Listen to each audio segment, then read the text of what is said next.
আমি বাংলাদেশের একটা জেলায় চাঁদপুরের এদিকে একটা এলাকায় আমার একটা তাফসীর প্রোগ্রাম ছিল। তো একটা সময় আমি খুব প্রত্যন্ত অঞ্চলে যেতাম, রিমোট এরিয়ায়, বিল আর বিল একটা গ্রাম, দাওয়াত করছে তো আমি চলে যেতাম।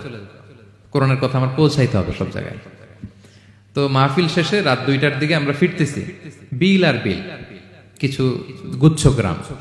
হঠাৎ একটা মোড়, ওই মোড়ের ওইখানে দেখি একটা গাছ ফালানো।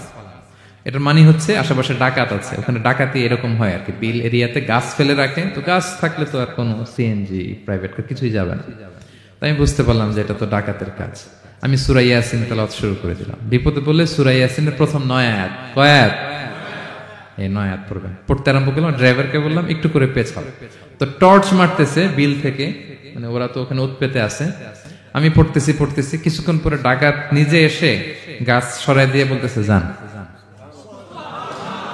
মানে ও কি করবে ও নিজেও বুঝতেছে না, ও যে কি করবে, ও কি করতে হবে ওটা মানে বুদ্ধি জ্ঞান সে হারাই ফেলেছে। সে শুধু গাছটা সরালো, বলতেছে যান যান, এই চলে গেলাম আমি।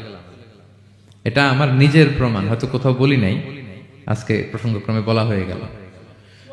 তো এরকম বিপদে পড়লে সূরা ইয়াসিনের প্রথম কয় আয়াত পড়বেন আপনারা।